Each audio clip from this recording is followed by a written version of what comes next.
Assalamualaikum, saya Risma Dewi, saya di podcast Pelangi Mizan.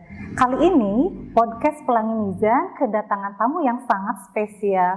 Dia adalah penulis buku anak. Penulis buku anak yang sangat kreatif, sudah menerbitkan kurang lebih 21 buku anak. Itu baru di Pelangi Mizan aja. Belum di penerbit Darmizan dan penerbit-penerbit yang lain. Terus beberapa buku barunya nih, menyabet gelar buku bestseller. Padahal bukunya itu baru beberapa bulan. Luar biasa banget. Dengan bangga saya ingin memperkenalkan Laksmi Manohara. Halo. Halo, Assalamualaikum warahmatullahi wabarakatuh. Alhamdulillah, terima kasih banyak sudah datang. Saya tuh sudah menyiapkan beberapa pertanyaan, dibantu dengan teman-teman Markom, dengan tim nih, pertanyaan-pertanyaannya dibuat. Tapi sebelum ke pertanyaan-pertanyaan itu, saya tuh penasaran banget, pengen tahu masa kecilnya Laksmi. Laksmi itu suka apa, hobinya apa, senengnya apa, bisa seperti sekarang. Boleh diceritain nggak? Boleh. Makasih banyak sebelumnya saya bisa hadir di sini menyapa teman-teman dari tim Pelangi Mizan. Jadi kalau mau cerita masalah masa kecil, saya tuh lahir di Bandung, besar di Bandung. Asli orang Bandung berarti orang ya? Bandung. Orang Bandung banget gitu ya? Sudah menikah pun ya ada geser sedikit ya ke kabupaten. Jadi dikit. Jadi waktu kecil tuh saya kan anak bungsu ya. Dari anak ketujuh dari 7 bersaudara. Jadi waktu kecil ayah saya sering tuh cerita-cerita ngedongengin gitu sebelum tidur, ngasih dongeng. Keren banget bapaknya. Iya. Terus banyak juga koleksi buku-buku. Jadi mungkin itu ya jadi salah satu bekal mungkin akhirnya bisa membuat saya jadi banyak ide gitu, mungkin dapetnya dari sana. Gitu. Keren banget bapaknya ya. Masih ingat nggak dulu tuh buku apa yang sering dibacain? Itu sebelum tidur ya? Atau ada waktu-waktu? Biasanya sih kalau ayah lebih ke bikin cerita sendiri. Bikin cerita sendiri tanpa buku? Tanpa buku. Jadi benar-benar mengarang bebas gitu ya, langsung diceritain ke anaknya. Jangan basicnya jadi penulis tuh dari situ ya? Mungkin ya. Padahal sih awalnya nggak pernah bercita-cita mau jadi penulis gitu, enggak. Tapi ya mungkin karena memang di rumah tuh banyak koleksi buku, jadi mau nggak mau kan ngelihat kakak juga yang sering baca gitu ya, dari mulai komik gitu, berbagai genre lah gitu. Ayah juga ada koleksi ensiklopedi segala macam. Jadi mungkin ya itu tadi, jadi satu tiba-tiba ketika mulai dewasa terus mencari kegiatan baru gitu sih ceritanya ya. Terus kepikiran kenapa nggak coba aja gitu. Jadi mulai menulis itu justru malah keinginan mulai menulis itu dari dewasa ya? Iya. Pas dewasa gitu ya. Tapi basicnya memang udah seneng nulis. Terus udah gitu diceritain itu ya, diceritain dari kecil sama bapak. Itu luar biasa, keren banget. Kenapa? Kenapa jadi pengen nulis buku anak? Kenapa nggak buku dewasa, buku agama gitu ya? Atau buku apa gitu ya? Awal menulis itu ya mungkin kalau penulis lain kan dari kecil ya udah sering nulis gitu. Saya dari kecil tuh ya lebih ke penikmat bacaan aja gitu. Nah ketika lulus kuliah sudah kerja, ya mungkin jenis pekerjaannya juga menuntut saya untuk terlalu fokus, jadi saya pengen cari kegiatan lain nih gitu. Awalnya malah nulis artikel, Mbak.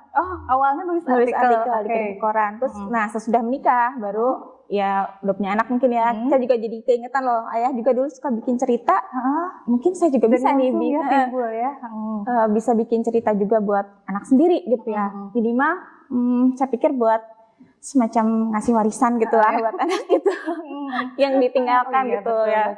Dan sesuai dengan keinginan kita ya, pengen bikin buku apanya itu mantap banget. Selama ini kan udah banyak banget nih bikin buku. Itu yang paling menarik atau tantangan dalam menulis buku anak, cerita anak itu apa biasanya tantangannya ya? Tantangannya saya pikir sih semua buku masing-masing punya ininya sendiri ya. Ada ya, tantangannya sendiri gitu. Tapi saya biasanya sesuatu yang ditulis tuh melalui tahap riset yang kadang-kadang kita kan bisa dengan studi literatur, tapi ada beberapa tulisan juga yang saya harus pengamatan langsung ke tempatnya gitu. Jadi itu jadi satu kegiatan yang menantang banget. Betul. Terus katanya juga ya, saya pernah dengar juga untuk bikin satu cerita itu Laksmi pernah sampai puncak gunung, nggak pakai Iya. alas kaki, itu Betul, demi betul. apa itu sebetulnya? Untuk merasakan sensasinya gitu. Jadi karena kan Oh, iya. kita mau bikin karakter suatu tokoh gitu. Bagaimana kita tahu apa yang dia rasakan kalau kita sebagai penulis tidak merasakan itu sendiri Oh, gitu. oke. Jadi itu demi pendalaman tokoh berarti ya. Jadi Mantap banget. mungkin untuk mendapatkan data dan riset selengkap-lengkapnya, jadi dari segala hal gitu ya. Ya kenapa enggak? Saya ikut langsung gitu, merasakan sendiri gitu. Iya, betul banget. Karena nanti si hasil ceritanya ruhnya dapat banget ya, anak-anaknya dapat banget. Nah, ngelihat fenomena sekarang ya, kan banyak banget nih orang yang bersemangat banget pengen jadi penulis buku anak. Nah, harusnya pasti tahu kan di luar itu banyak banget nih sekarang yang muncul kelas-kelas pelatihan menulis, kemudian gairah untuk menulis buku anak itu banyak banget, terus penyalurannya juga banyak banget di medsos di mana-mana. Nah, apa tips buat Laksmi buat para pemuda ya penulis maksudnya penulis muda buku cerita anak ini apa tipsnya? Kalau bisa kalau boleh dikasih tahu. Kalau menurut saya sih ya memang kalau mau menggeluti satu hobi atau karir gitu ya, itu lihat dulu apakah memang passionnya di situ. Jadi dia kan biasanya kalau memang kita udah suka, apapun dikejar gitu, apapun dilakukan gitu kan. Terus kemudian penulis sendiri selain butuh skill menulis ya silahkan ikut sebanyak-banyaknya pelatihan semacam itu. Jangan lupa bahwa namanya menulis berarti sebelum menulis kan kita harus banyak baca. Melakukan riset dan sebagainya. Kemudian yang penting adalah attitude dan mentalnya seperti apa? Jangan gampang nyerah gitu loh. Jangan gampang nyerah. Karena kita ngelihat kalau buku anak tuh kan kayaknya pendek-pendek gitu ya. Kalimatnya pendek-pendek sederhana, tapi sebetulnya untuk membuat satu kalimat pendek itu butuh perjuangan ya, butuh riset, butuh apa. Nah, yang kayak gitu kan butuh satu mental gitu. Attitude yang baik gitu untuk bisa terus nggak gampang nyerah itu tadi gitu.